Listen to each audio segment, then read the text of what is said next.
네, 오늘은 감추어진 세상의 민낯이라는 제목으로 하나님의 말씀을 함께 나누겠습니다. 지난 말씀에서 이어서 계속된 다윗의 광야의 도피 생활을 말씀을 나누고 있습니다. 오늘 본문은 다윗이 도피 여정을 이어가면서 만난 두 명의 사람에 대해서 오늘은 성경이 소개를 하고 있습니다. 한 사람은 무비보셋의 종이었던 시바였고요. 다른 한 사람은 베냐민 사람 시므이를 오늘 광야 여정 중에서 다윗이 만나게 됩니다.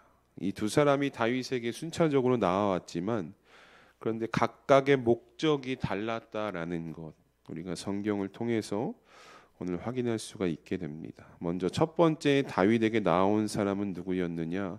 바로 무비보셋의 종이었던 시바가 다윗에게 나옵니다. 우리가 본문 1절과 2절, 16장 1절부터 2절을 보시면 이렇게 말씀합니다. 다윗이 마루턱을 조금 지나니 무비보셋의 종 시바가 안장 지운 두 나귀 위에 떡 200개와 건포도 100송이와 여름과일 100개와 포도주 한 가죽 부대를 싣고 다윗을 맞는지라. 왕이 시바에게 이르되 내가 무슨 뜻으로 이것을 가져왔느냐 하니 시바가 이르되 나귀는 왕의 가족들이 타게 하고 떡과 과일은 청년들이 먹게 하고 포도주는 들에서 피곤한 자들에게 마시게 하려 함이니이다. 아멘. 고난 중에 있었던 다윗을 이제 시바가 찾아오게 된 것입니다. 그런데 빈손으로 오지 않고요, 나귀 두 마리에 이것저것 잔뜩 싣고 왔다라고 이제 성경이 말씀하죠. 뭘 싣고 왔느냐 봤더니 이 도피 생활에 있어서 가장 필요한 물품들을 지금 이 시바가 챙겨가지고 다윗을 만나러 왔다라는 것입니다.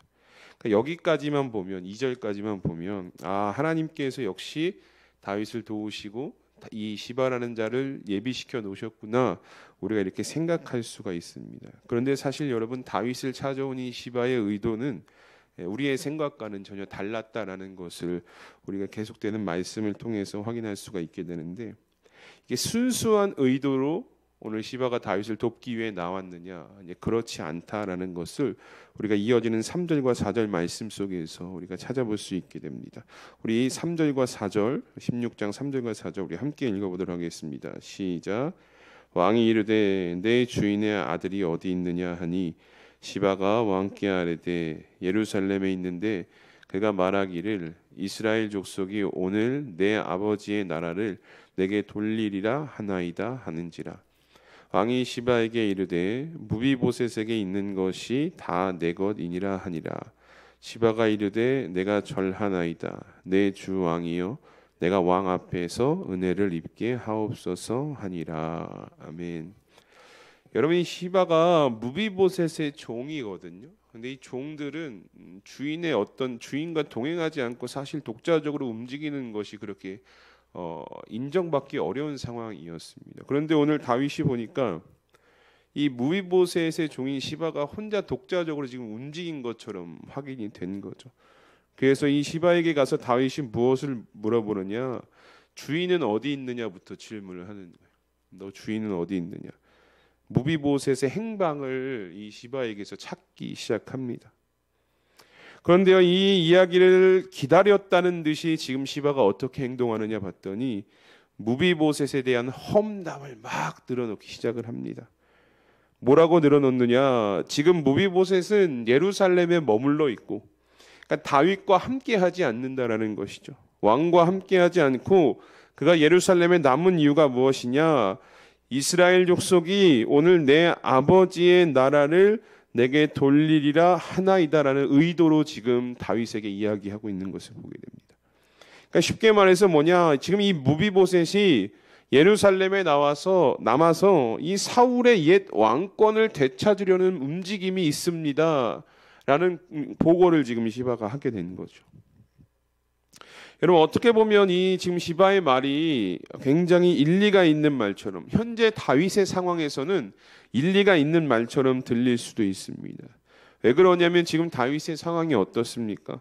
이 왕권이 갈라지기 직전이거든요. 한쪽은 압살롬, 한쪽은 다윗으로 인해서 둘로 쪼개지기 직전이고, 또 무비보셋이 여러분 누구입니까? 사울 왕권 중에 유일하게 남은 혈통 중에 한 사람이었다는, 유일하게 남은 혈통. 그러니까 이 시바의 말만 듣고 있으면 그 말도 이 무비보셋의 그 행동들도 이해가 되는 것처럼 들리게 된다는 것이죠. 그런데 여러분, 이 시바의 이야기를 가만히 듣고 있던 다윗이 뭐 이상하리만큼 이 시바의 말을 검증해 보지도 않고요, 그냥 그대로 고지고대로 다 받아들이고 무비보셋의 모든 소유를 시바에게 주겠다라는 명령을 내리는 것을 보게 됩니다. 그런데요, 여러분, 오늘 이 시바가 전한 이 무비보셋의 행동들이 그 의도가 과연 진짜였는가? 오늘 본문에는 사실 등장하지는 않지만 이후에 사무엘하 19장 26절부터 27절을 보면 이 사건에 대해서 거짓이었는지 진실이었는지에 대해서 성경은 이렇게 말씀합니다. 대답하되 내 주 왕이여, 왕의 종인 나는 다리를 절므로 내 나귀의 안장을 지워 그 위에 타고 왕과 함께 가려 하였더니 내 종이 나를 속이고 종인 나를 내 주 왕께 모함하였나이다. 내 주 왕께서는 하나님의 사자와 같으시니 왕의 처분대로 하옵소서라고 고백하고 있습니다. 그러니까 사무엘하 19장 뒤에 이야기를 보면 오늘 이 다윗을 만나러 왔던 시바의 행동들, 시바의 의도, 무비보셋의 어떤 의도가 전부 거짓이었고 속임수였다라는 것이 드러나는 거죠. 그러면 왜 시바는 예루살렘을 떠나 지금 도피 중인 다윗에게 굳이 찾아가서 무비보셋의 상황을 거짓으로 고할 수 있었는가? 왜 그런 행동을 했을까? 여러분, 오늘 본문 4절을 보면요, 16장 4절을 보면 이 무비보셋을 거짓으로 험담하고 깎아내린 시바에게 허락되어진 것이 무엇인가 봤더니 이 무비보셋의 모든 소유가 자신에게 되돌아왔음을 이 시바가 고백하게 되거든요. 그러니까 우리는 이 장면에서 오늘 왜 시바가 다윗을 찾아와서 왜 거짓으로 무비보셋을 험담하고 왜 많은 것들을 준비했는지 그 의도를 파악을 할 수가 있게 된다는 것이죠. 여러분, 지금 시바는 정치적인 상황 이런 거 중요하지 않은 거예요. 누가 왕권을 잡느냐, 사실 본인에게 이것은 중요하지 않다는 거예요. 그럼 그에게 뭐가 중요했느냐? 지금 이 현실 속에서, 이 상황 속에서 어떻게 해야 내가 더 이익을 얻을 것인가? 어떻게 해야 내가 더 이득을 볼 것인가? 이것만 생각했다는 거예요. 그러니까 전형적인 기회를 잡으려고 하는 기회주의자의 모습을 이 시바가 보여주고 있다는 것이죠. 여러분, 이런 시바의 모습을 보면서 그냥 인간적인 생각으로만 봐도 야, 어떻게 고난 중에 있는 다윗에게 가서 이렇게 거짓을 가지고 자신의 이익을 추구할 수 있을까? 이것이 과연 사람이 할 수 있는 일인가라고 의문을 가질 수 있거든요. 그런데 여러분, 오늘 이 시바의 모습을요, 우리가 잘 생각해 보면 우리가 살아가고 있는 세상의 단면적인 모습과 닮아 있다는 거예요. 세상에 속한 우리의 일그러진 자화상, 우리 스스로의 모습을 오늘 시바가 그대로 보여주고 있다는 거죠. 여러분, 오늘날 참 많거든요. 시바와 같은 사람들이 자신의 이익을 위해서 다른 사람들을 한없이 깎아내리고 그리고 자신의 이익만 생각하고 남은 배려하지 않는 모습들. 그런데 여러분, 하나님께서는요, 이런 모습을 원하지 않는다라고 성경에 분명히 말씀하시거든요. 거짓으로 모든 것을 이루고 거짓으로 만들어가지 말라라고 이야기하시거든요. 시편 15편 1절과 2절에 하나님께서 이렇게 말씀하십니다. 여호와의 주의 장막에 머무를 자 누구 오며 주의 성산에 사는 자 누구 오니까 정직하게 행하며 공의를 실천하며 그의 마음에 진실을 말하는 자다라고 이야기합니다. 여러분, 하나님은요, 우리가 반드시 기억해야 할 것은 정직을 사랑하시는 분이다라는 거예요. 하나님은 공의를 원하시는 분이다. 그래서 성경에 계속해서 하나님의 정의와 공의가 이 땅 가운데 흐르고 세워질 것에 대해서 하나님은 강조하고 계시다라는 거예요. 그리고 하나님은 하나님의 자녀로 살아가는 우리의 삶의 모습에서 이 하나님의 정의와 공의가 흘러가기를 원하고 계신다라는 것을 오늘 성경을 통해 우리가 고백할 수 있어야 한다라는 것입니다. 거짓이 난무하는 세상 속에서 이것이 세상의 단면처럼 당연한 일로 받아들여지는 세상의 흐름 속에서 오늘 하나님은요, 우리를 향해서 그래도 너희들은 정의롭고 그래도 너희들은 공의롭고 하나님의 뜻을 지켜나가야 한다라고 말씀하고 계시는 것입니다. 이것이 시바가 다윗을 찾아왔던 의도거든요. 어떻게든 다윗을 속여서 자신의 이익만 추구하는 모습들. 여러분, 성도는 이런 모습과 구별되어져서 살아가야 한다는 것을 오늘 말씀을 통해 꼭 기억하실 수 있는 우리 성도님들이 되시기를 주님의 이름으로 축복합니다. 남들이 거짓으로 나를 대한다고 해서 내가 거짓으로 할 필요가 없는 거예요. 남들이 거짓으로 나를 속인다 할지라도 내가 똑같이 반응할 필요가 없다는 거예요. 우리 성도는 하나님의 정의와 공의를 붙들고 살아가야 하는 존재다라는 것을 기억하실 수 있는 우리 성도님들이 되시길 바라겠습니다. 이것이 첫 번째 다윗이 만난 사람이에요, 광야에서. 그리고 조금 더 가다가 두 번째 사람을 만나게 됐는데 누구냐 봤더니 베냐민 사람 시므이로 성경이 소개를 합니다. 우리 5절과 6절 말씀, 우리 16장 5절과 6절 말씀 우리 함께 읽어보도록 하겠습니다. 시작.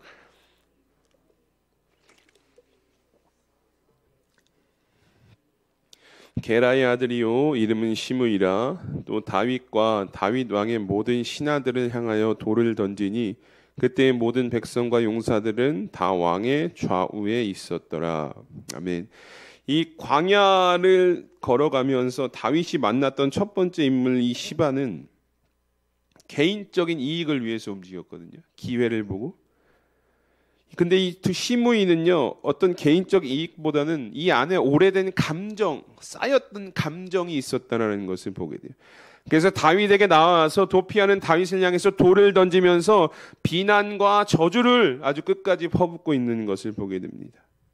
이 시므이는요, 다윗이 지금 도망하는 것이, 아들의 반역을 피해 도망하는 것이 사울의 집안에 흘린 피에 대한 하나님의 보응이다라고 이렇게 외치고 있는 거예요. 하나님께서 그 피를 갚아주시는 거다라고 지금 이야기하고 있는 것이죠. 이런 말을 섞어가면서 지금 다윗을 저주하고 있는 것을 보게 됩니다. 마치 이 모습이 어떤 모습이냐면요, 하나님의 선지자가 하나님의 뜻을 받아서 백성들에게 전하는 것처럼 마치 시므이가 그 의미를 가지고 그 의도로 지금 전하고 있다는 거예요. 마치 선지자라도 된 것처럼 하나님의 뜻을 들먹이면서 하나님의 마음을 들먹이면서 실컷 지금 다윗을 저주하고 있었다는 거죠. 그런데 여러분, 시므이의 주장이요, 이 생각들이 틀렸다라는 것. 왜냐, 이 지금 시므이가 다윗을 저주하는 것은요, 절대 하나님의 뜻이 아니었고 하나님의 계획도 아니었고 그저 자신의 근거, 자신의 생각에 오래된 감정에 쌓여져서 나온 것이었다는 거죠. 여러분, 왜냐하면 사울 왕조가 무너진 것이 다윗 때문이 아니거든요. 사울이 하나님을 떠났기 때문에 사울에 이어서 하나님께서 다윗을 왕으로 세운 것이지 사울 왕조가 다윗 때문에 무너졌다는 것이 아니죠. 그러니까 하나님을 떠난 사울에게 내린 하나님의 징계였는데 그럼에도 불구하고 시므이는 그것이 중요치 않은 거예요. 자신의 생각대로, 자신의 뜻대로 그저 다윗을 끝까지 따라가며 돌을 던지고 비난하고 저주하는 것이 오늘 두 번째 다윗이 만난 시므이의 모습이었습니다. 그런데 앞선 이 시바의 모습도 보면요, 다윗의 어떤 그 모습 속에서 자신의 이익을 찾기 위해서 기회를 노리는 자로, 우리가 기회주의자로 여겨졌다면 오늘 시므이의 저주의 모습도 보면요, 어떻게 보면 동일한 기회주의자의 모습으로 우리가 바라볼 수 있게 됩니다. 왜냐하면요, 다윗의 왕권이 강했을 때는 아무 말 못했거든요. 왕권이 튼튼하고 막 흔들리지 않았을 때는 이 시므이가 아무 말도 못하고 있다가 이 왕권이 조금 위기에 처하자, 갈라질 위기에 처하자 그 기회를 틈타서 아주 격렬하게 비난하고 저주하는 모습을 지금 보여주고 있기 때문입니다. 앞서 시바와 시므이가요, 다윗을 찾아온 이유는 달랐어요. 한 사람은 개인의 이익, 한 사람은 오래된 감정으로 찾아왔지만 공통점이 무엇이었냐? 그들의 모습은 철저한 기회주의자의 모습으로 지금 다윗을 찾아왔다는 것을 우리가 확인을 할 수가 있게 됩니다. 시바는 선한 척하면서 거짓으로 다윗을 속였고 시므이는 약한 틈을 타서 비난과 저주로 다윗을 공격했습니다. 그런데 이 모습을 옆에서 잠깐 지켜보고 있었던 이 다윗의 군사 지도자 아비새가 이게 비난이 너무나 심한 거예요. 저주가 막 돌 던지면서. 그래서 이 아비새가 다윗에게 뭐라고 요청하느냐? 내가 가서 저 시므이의 목을 베는 것을 허락해 주시옵소서라고 요청을 하게 됩니다. 그러니까 옆에서 이 아비새가 지켜보기에도 이게 도를 넘었다라고 지금 생각이 되는 거예요. 도를 넘어서 다윗을 비난하고 저주하는 것이. 그래서 아비새가 내가 직접 가서 저 시므이를 죽일 수 있는 기회를 허락해 주십시오 라고 왕에게 요청을 합니다. 그런데 여러분, 다윗이요, 이 아비새를 억누릅니다. 아비새를 억누르고 그냥 그대로 두라라고 이야기합니다. 왜 그렇습니까? 자신의 생각대로 반응하지 않겠다라는 거예요. 자신의 의지대로 반응하지 않겠다라는 다윗의 모습을 지금 보여주는 거예요. 여러분, 앞서 시바의 경우도 그렇고요, 이 두 번째 시므이의 경우도요, 사실 보면은 다윗이 스스로 반응해서 이 거짓과 비난과 저주에 대응할 수가 있었거든요. 왜냐하면 여전히 예루살렘에는요, 다윗의 사람들이 남아 있었어요. 다윗의 사람들이 남아 있었기 때문에 이 시바의 말이 거짓이었나 진실이었나 시간만 조금 들이면 충분히 알아볼 수 있었다는 거예요. 또 여러분, 아비새가 시므이를 죽인다라고 했을 때 그 요청대로 거짓과 저주에 반응해서 아비새에게 허락을 해서 시므이를 죽일 수도 있었던 것이 다윗의 입장이었다는 거예요. 스스로 반응해서 거짓을 대할 수 있었고 스스로 반응해서 비난과 저주를 대응할 수 있었다는 거예요. 그런데 여러분, 오늘 다윗은요, 이 세상의 거짓과 비난과 저주 앞에 여러분 어떻게 반응하고 있는 줄 아십니까? 스스로 무엇이 진실된 것인지 결정하지 않고 오늘 본문 12절에 보니까 모든 것을 철저하게 하나님께 맡기고 있는 다윗의 모습을 우리가 고백할 수 있게 되는 것입니다. 우리 12절 말씀, 우리 본문 12절 우리 한 목소리를 함께 읽도록 하겠습니다. 시작. 혹시 여호와께서 나의 원통함을 감찰하시리니 오늘 그 저주 때문에 여호와께서 선으로 내게 갚아 주시리라 하고. 아멘. 이 시므이의 저주 앞에 다윗은요, 자신의 억울한 마음을 스스로 반응하지 않았습니다. 스스로 대응하지 않았다는 거예요. 그러니까 현 상황을 감찰하시는, 원통하고 억울하지만 이 상황을 감찰하시는 하나님이 계시기 때문에, 그리고 그 하나님은 모든 것을 선으로 갚으실 하나님이시기 때문에 그것을 확신하고 기대하며 모든 것을 하나님께 맡겼다는 거예요. 그 신뢰를 바탕으로요, 일일이 대응하지 않았습니다. 그냥 하나님 알아서 해주십시오. 내가 억울하고 원통하지만 이 세상의 공격 앞에 억울한 것이 많고 원통한 것이 많지만 내가 하나님께 맡기겠습니다. 이 믿음을 가지고 지금 다윗이 반응했다는 것입니다. 사랑하는 수암교회 성도 여러분, 오늘 고난 중에 다윗에게 다가왔던 이 두 사람, 시바가 보여준, 시므이가 보여준 거짓과 비난, 저주의 모습이 오늘날 어떻게 보면 세상에 감추어진 진짜 모습과 너무나 닮아 있다는 것을 우리는 보게 됩니다.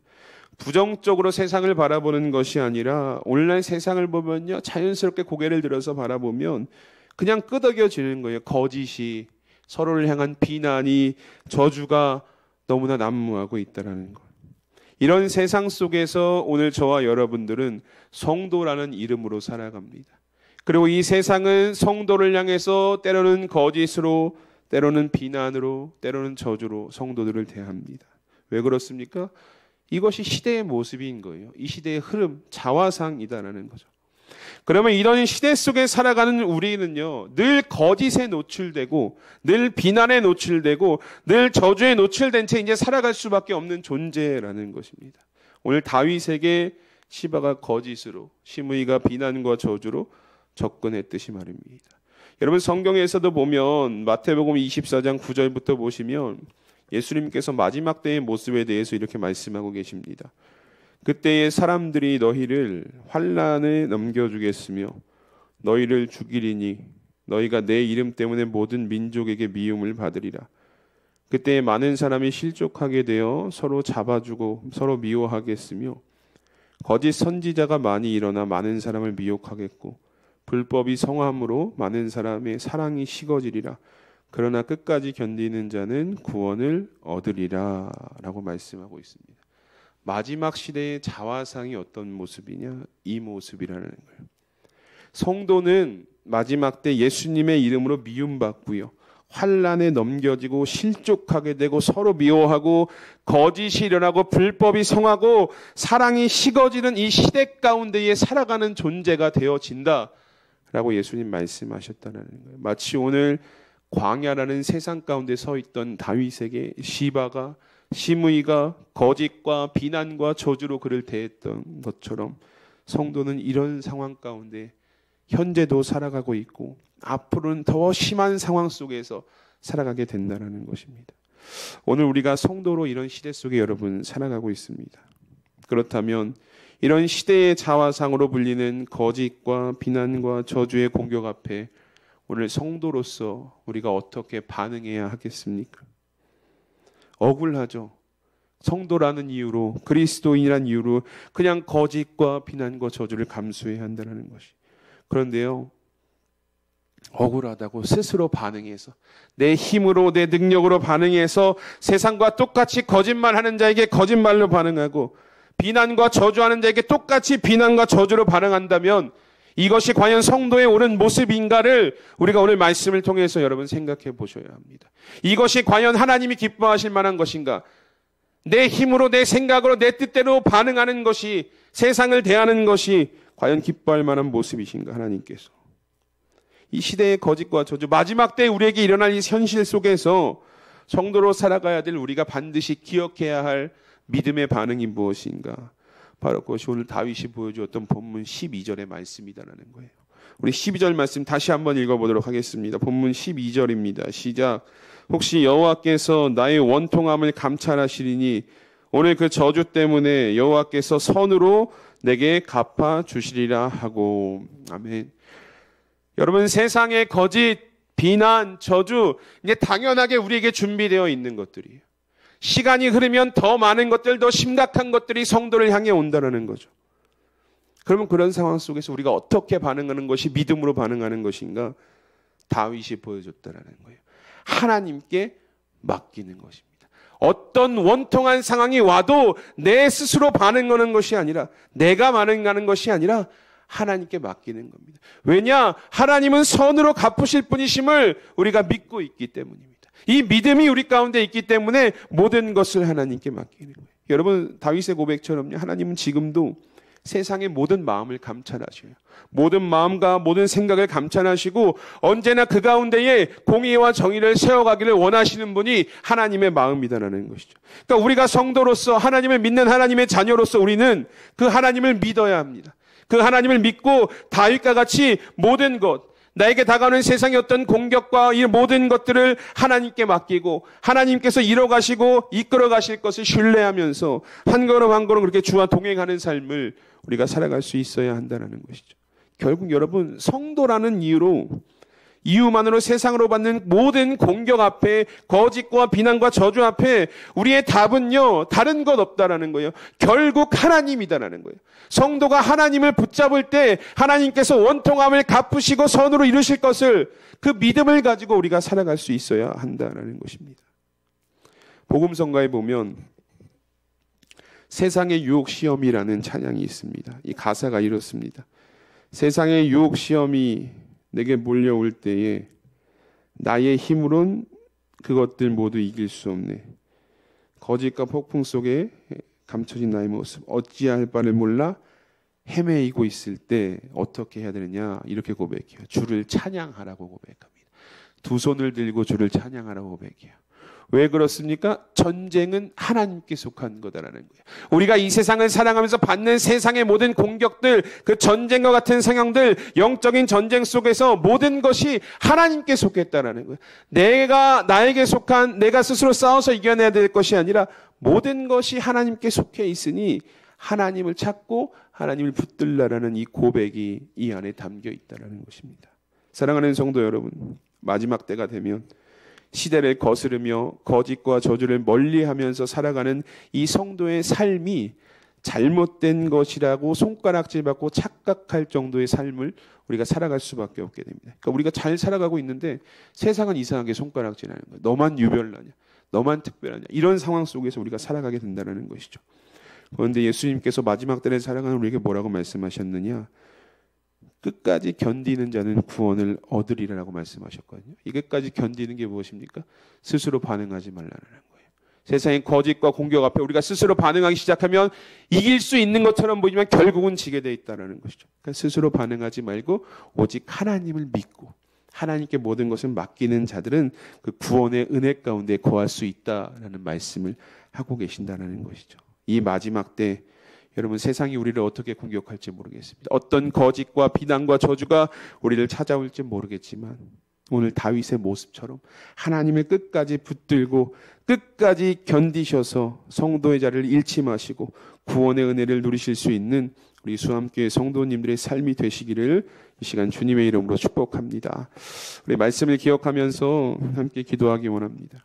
여러분, 세상은 언제든지 성도를 향해서 이 날카로운 발톱을 숨기고 있는 존재입니다. 그리고 그 발톱을 때가 되면 이 기회주의자처럼 성도를 향해 거침없이 드러냅니다. 이런 세상의 유혹과 시험 앞에 우리가 할 수 있는 것, 해야 하는 것, 스스로 같은 거짓, 같은 저주, 비난으로 반응하는 것이 아니라 오늘 다윗과 같이 전적으로 하나님을 붙들고 하나님께 맡기는 것입니다. 우리가 이 시간 함께 기도할 것은 하나님, 마지막 때를 성도라는 이름으로 살아갑니다. 먼저는 세상의 수많은 유혹과 시험 앞에 우리의 마음과 생각이 흔들리지 않도록 붙들어 주시옵소서. 그리고 직면한 세상의 유혹과 시험 앞에서 결국 하나님이 정답임을 기억하게 하시고 모든 것을 하나님께 맡기며 끝까지 믿음의 길을 걸어가는 성도 되도록 인도하여 주시옵소서라고 오늘 말씀을 기억하시면서 우리 이 시간 함께 기도하며 나가겠습니다. 다 함께 기도합니다. 하나님, 감사합니다. 오늘 광야의 도피 생활 중에서 다윗을 찾아왔던 시바